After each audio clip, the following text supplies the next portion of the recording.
Neste Cidadania, nós vamos aprender mais sobre o letramento racial. Você já conhecia essa expressão? Quem vai explicar para a gente o que significa e a importância do letramento racial é Zara Figueiredo, secretária de Diversidade do Ministério da Educação. Zara, muito obrigado por participar do Cidadania. A expressão, para mim, é nova, mas o conceito em si não é novo. Mas comece explicando para a gente o que é, de fato, o letramento racial. Então, bom, eu agradeço pelo convite. Então, o letramento racial, como fundamento, você pode pensar uma mesma estrutura conceitual, mas, obviamente, você precisa adequá-lo a depender em que espaço, em que estrutura você está lidando. Mas, basicamente, o letramento racial é uma formação para que as pessoas, para que grupos compreendam não só as origens das desigualdades que envolvem as questões raciais, mas que elas alcem a consciência que um conjunto de desigualdades que está posta da sociedade, elas não são naturais. Elas decorrem, obviamente, de questões sociais, de questões econômicas. Então, o letramento racial é você formar o indivíduo ou os indivíduos para se colocarem nesses lugares e compreenderem essas dinâmicas de poder, de desigualdade que envolve a questão racial. É uma maneira de quebrar o racismo estrutural? É uma das formas, Eu diria que é uma das primeiras formas, porque se você não traz para a consciência, se você não é formada e acha que a desigualdade, se você está em todos os restaurantes que você vai, você encontra só pessoas brancas. Se você olha na televisão e tem um conjunto de pesquisadores discutindo o conflito de Israel ou discutindo economia e todos são brancos, ou discutindo uma descoberta da medicina e todos são brancos, e você não tensiona isso e acha que isso é natural, então, um dos primeiros movimentos que precisa ser feito é o letramento racial. Quer dizer, você tensiona esse status quo, você tensiona esses lugares em que você está, os grupos que você vê, a repetição desses grupos, e começa a pensar e levantar questões sobre as razões que levam a isso. Então, basicamente... Vamos pensar na prática. O conceito eu estou adorando, mas vamos pensar na prática. É ter mais representatividade, por exemplo, em espaços de poder, em espaços em geral. É dentro de casa, em famílias, por exemplo, que são majoritariamente não negras e pardas, mas aprendendo sobre questões negras e pardas. Sim, é basicamente isso. Quer dizer, é você, do ponto de vista do exemplo, é você estar nesses lugares e olhar e ver que por que numa sociedade majoritariamente negra, essas pessoas nunca estão nesses espaços, não é? Quando você olha esses lugares de poder, porque as pessoas negras não estão, se elas representam a maioria da sociedade. Quando você está, porque o letramento racial, ele precisa estar e ser uma prática contínua. E também, não é? Obviamente, você tem uma dimensão do letramento racial que é cognitiva, mas você tem uma segunda e, portanto, ela é mais assimilável e mais fácil de ser compreendida, porque nós estamos discutindo no campo conceitual e teórico, mas tem uma outra dimensão do letramento racial, que a gente chama de dimensão mais profunda, e diz respeito, não é, a determinados grupos assumirem, além de compreender, o seu lugar, não é, de privilégio. E está disposto a fazer esse debate de reposição dos lugares de privilégio. Então, veja, de um lado nós estamos falando em compreender o processo, né?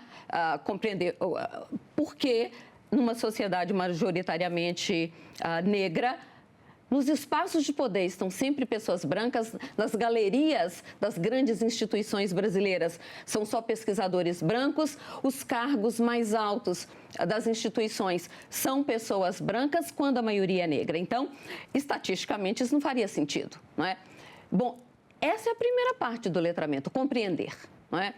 Isso é menos difícil. Agora, a segunda parte desse processo é você assumir grupos, por exemplo, brancos, assumirem o seu lugar de privilégio.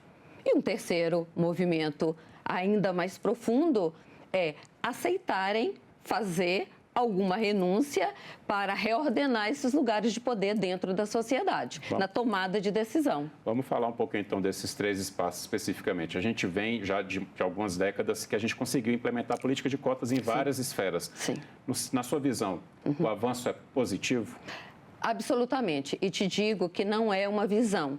Nós temos evidências hoje em abundância de que as políticas de ação afirmativas no ensino superior, no serviço público, elas foram e são determinantes para repensar e induzir essa segunda fase, terceira fase de letramento racial. Porque, veja, quando a gente entra numa fase de reordenar esses espaços de poder, você não pode, num Estado, esperar unicamente que as pessoas sejam sensibilizadas. Você precisa que o Estado assuma uma posição e crie políticas que induzam e criem sanções quando aquilo não é cumprido. Portanto, as cotas raciais, tanto nas universidades como no serviço público, você já tem evidências, em abundância de que elas não só melhoram a qualidade das instituições, mas, e não é pela diversidade, mas também a qualidade e eficiência do serviço.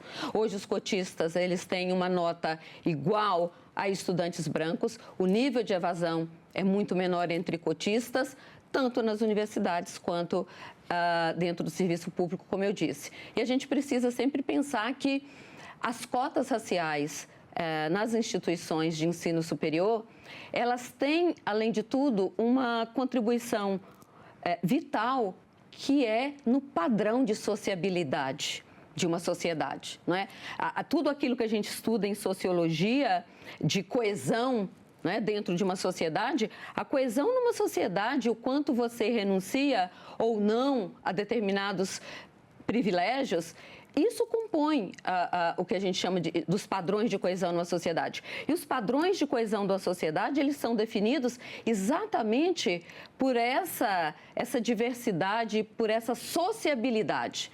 As cotas, elas criam novos padrões de sociabilidade nas instituições de ensino superior que, historicamente, eram marcados por pessoas brancas, E à medida que você garante essa diversidade, portanto, você potencializa e melhora os padrões de sociabilidade, você melhora também a coesão de uma sociedade.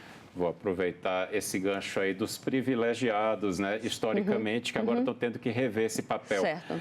O movimento, ele está sendo mais de acolhimento, de perceber que é importante mesmo dar esse espaço, esse protagonismo também para a maioria da população negra e parda que passou séculos alijada desses espaços? Olha, existem grupos até hoje que negam evidência, mas evidência, a ciência está aí, E você não pode usar as evidências ao seu prazer.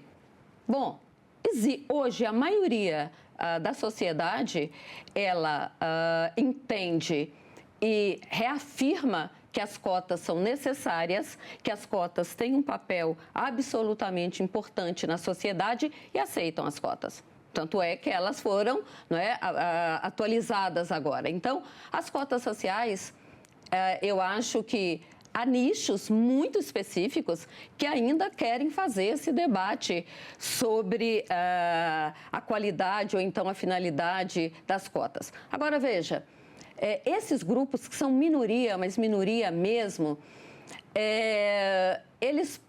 o argumento geralmente é as cotas, em teoria, reduzem a qualidade do serviço público. Isso é de um elitismo tacanho. Isso é uma estupidez que não resiste a menor evidência nem teórica nem empírica. Porque, veja,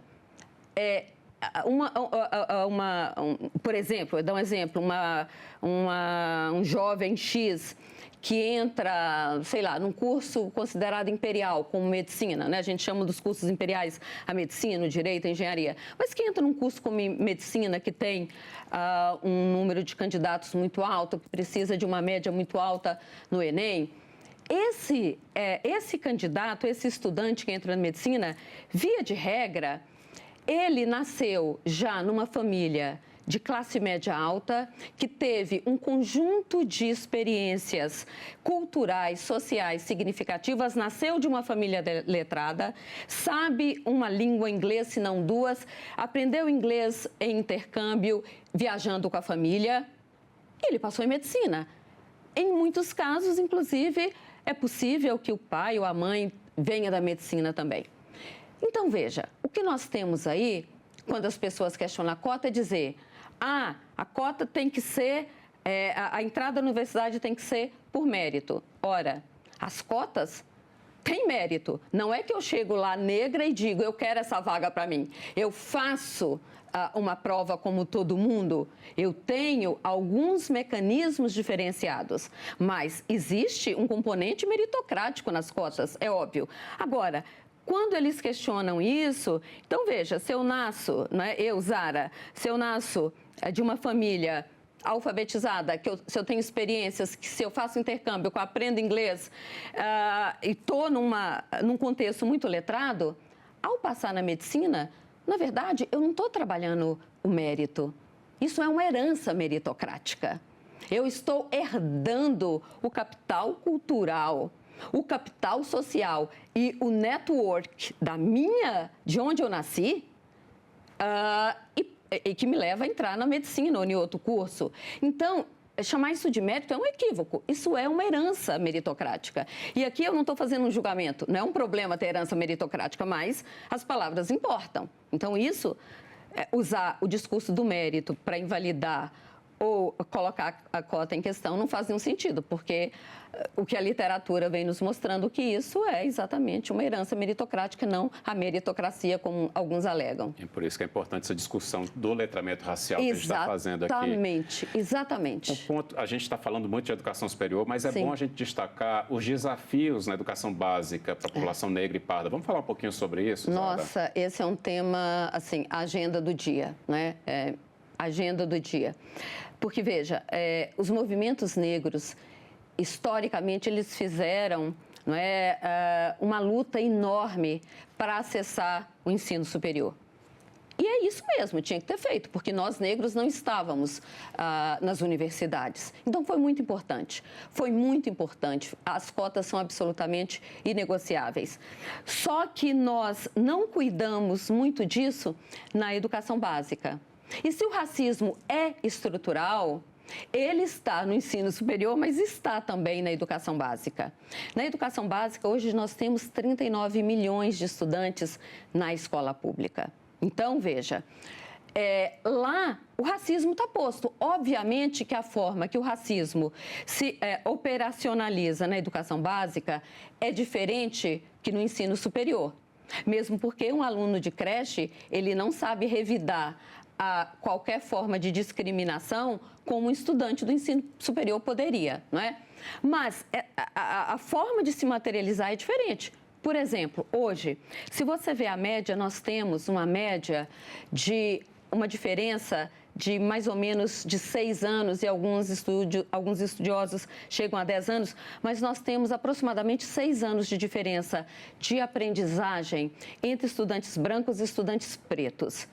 E veja, na educação tem uma dinâmica perversa que é, quanto mais retinto, maior a desigualdade.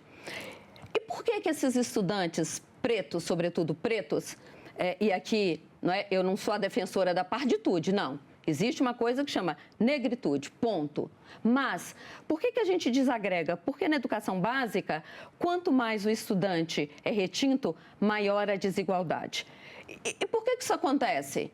É porque nós negros não aprendemos? Porque nós negros temos um problema cognitivo? Não, porque existe um problema estrutural, de um racismo estrutural, institucional, dentro das instituições escolares. Mas isso até, aí eu estou tentando entender mesmo na prática. Assim, é o professor que, por exemplo, já cria um bloqueio com aquele aluno negro retinto, seria algo assim? Alguma coisa de direção? Voltamos no mesmo ponto, dizia Nego Bispo, tudo é começo, meio e começo. Então, voltamos no mesmo ponto. Letramento racial é um dos pontos. Então, por exemplo, as pesquisas mostram para nós que parte dos professores tem uma baixa expectativa sobre a aprendizagem de estudantes negros. Por racismo, né? Exato. É um viés inconsciente, mas é preciso um letramento racial para que isso venha à tona, por mais que se doa. Não é que o professor... Bom, eu dei aula há 22 anos na educação básica. Não é que os professores são racistas, mas existe um viés inconsciente, porque o racismo é estrutural. Então, você precisa de um letramento racial. Mas, veja,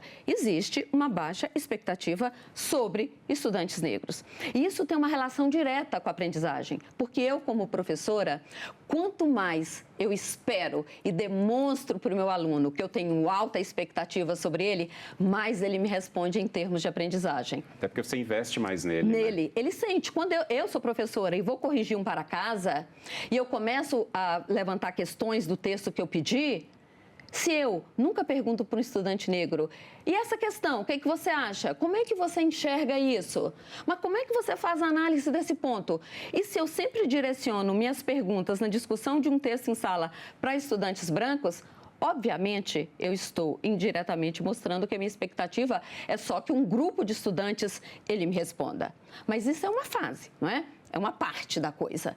A forma como os professores, por exemplo, essa literatura, a Eliane Cavalheiros já dizia isso nos anos 80, quando uma criança negra, numa creche, ela cai, a forma como ela é acudida, acolhida, é diferente de uma criança branca, não é? Mas não é só isso. Você tem, por exemplo, livros didáticos. Historicamente, os livros didáticos, eles são livros sem nenhuma representatividade. Eu não sei sua idade, mas, por exemplo... Eu tenho 48 anos, para facilitar. Pronto, então é você da minha geração. A nossa geração não leu nenhum romance em que o herói fosse negro. Sim, ou a menina negra tivesse fosse protagonismo. A musa. Sim. Você nunca leu um poema em que a musa... Eu não estou dizendo do parnasianismo, eu estou dizendo mesmo de uma literatura moderna, modernista, de 30, de 20, de 45. Você não tem musas negras. Então, essa falta de representatividade nos livros, não só didáticos, mas de literatura, que os negros nunca são expressão de sucesso, isso é um elemento que impacta a aprendizagem, porque diz respeito à autoestima. A forma como os brinquedos são comprados pelos gestores. Gente, quando é que a gente vai entender que basta de boneca só branca, que existem outras cores para se comprar boneca, lápis, os livros que são escolhidos, os vídeos que são escolhidos pela escola, tudo isso importa. E numa sociedade em que o racismo estrutura as relações, nenhuma ação dentro da escola pode ser natural, ela precisa ser induzida. Então, na hora do recreio, do prezinho, não é? Os menininhos de 4 e 5 anos, tem que haver um letramento racial e uma concepção de equidade racial por parte dos gestores, dos coordenadores pedagógicos, para organizar a mesa do recreio. Você tem que criar isso desde muito cedo, porque senão vai crescer com essa separação, como sempre. Então, tudo tem que ser induzido. Eu digo e sou repetitiva com isso. Olha, instituições você não sensibiliza. CNPJ você induz. Então, você tem que criar políticas que induzam uma mudança desse comportamento. Então, como é que entra na sala de aula? Como é que as turmas são organizadas? Fiquei pensando algo por força de lei mesmo, algo Sim. que pudesse direcionar uma diretriz por força de lei. Diretriz e mais do que uma diretriz, né? Porque a gente sabe que existe sempre uma lacuna entre marcos legais e a implementação. Você precisa de... ações afirmativas na educação básica, obviamente não significa você dar cota, porque hoje todo mundo, graças a Deus, está dentro da sala de aula, praticamente universalizado, mas você precisa criar programas de indução. Então, por exemplo, nessa gestão do ministro Camilo Santana, nós implementamos um PDDE, que é um programa de dinheiro direto na escola, PDDE-ERER, de educação para as relações étnico-raciais, para a educação escolar quilombola. As escolas que recebem, elas precisam implementar planos de educação antirracista com critérios que o Ministério da Educação desenvolve. Então, da mesma forma, hoje nós viemos de um evento das redes de ensino, que receberam o selo Petronilha Beatriz e 20 redes que implementaram programas considerados inovadores de educação antirracista e redução de igualdade racial, desigualdade, né? Isso, a redução da desigualdade racial, elas receberam, além do selo, receberam uma premiação em dinheiro para investir mais ainda em educação. Então, veja, é o Estado brasileiro, o Ministério da Educação, induzindo as redes a mudarem um comportamento que, historicamente, está ali sedimentado. Então, você precisa fazer esse movimento. Não é sensibilização, é indução. Se todos nós hoje usamos um cinto de segurança, não é porque a gente foi conscientizado. Foi força de lei. Exato. A gente aprendeu por força e com de lei. sanções, Sim. caso você não usasse. Sim. Então, você precisa, se o racismo é estrutural, o ministro Camilo Santana disse isso hoje muito bem, se o racismo é estrutural, você tem que ter medidas também estruturantes para lidar com ele. Não adianta você ficar só nas franjas. Tem que ter formação de professor, tem que incidir sobre o livro didático, tem que incidir sobre o currículo, mas tem que ter também ações de financiamento, de monitoramento que visam fazer o enfrentamento a esse estado de coisas. A gente está gravando esse programa no Novembro Negro, né, que é um mês importantíssimo de uma discussão que tem que ser feita todo dia. Exato. Não somente em novembro. Exato. Mas eu queria que você me falasse, teu olhar é otimista com esse momento que o Brasil vive nessa desconstrução do racismo estrutural, Zara? Olha, você pode dizer assim, olha, eu não sou uma pessoa romântica. A vida nunca me permitiu ser romântica, então eu não sou, né? Isso para dizer que eu não sou uma otimista ingênua, mas eu tenho paciência histórica. E eu estar aqui na TV Senado, isso é um programa da TV Senado, Cidadania, não é isso? Exatamente. Sendo negra. Mulher negra. Mulher negra. Eu nasci numa família de pais analfabetos. Meu pai e minha mãe são analfabetos. Se eu estou aqui conversando com você sobre isso, eu não tenho razões nenhuma para não ser otimista. E me parece que a coisa... Me parece não, eu tenho certeza que a coisa está andando muito na urgência que nós precisamos que ela ande. Nós estamos falando aqui agora de ação afirmativa na educação básica. Estamos falando de ação que mude isso. Então, eu não sou uma otimista ingênua.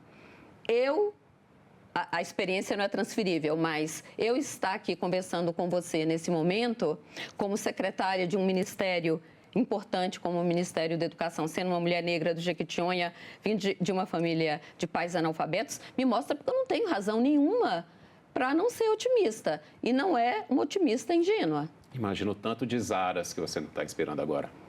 E assim, hoje, pode ser que eu esteja inspirando, sim, está. Mas eu acho que mais importante é que eu estou tendo a oportunidade nesse governo de pensar ações e programas e fortalecer o Estado para que ele enfrente isso, né? E você está dizendo, bem, a gente está no Novembro Negro.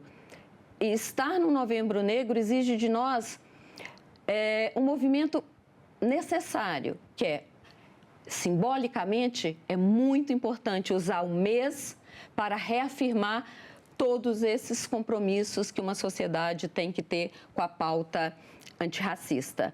Agora, por outro lado, a gente precisa ter sempre o cuidado de não fazer do Novembro Negro uma pedagogia de evento. Sabe como? Aí vamos fazer o desfile, não sei de quê, não sei lá das quantas. Não é isso.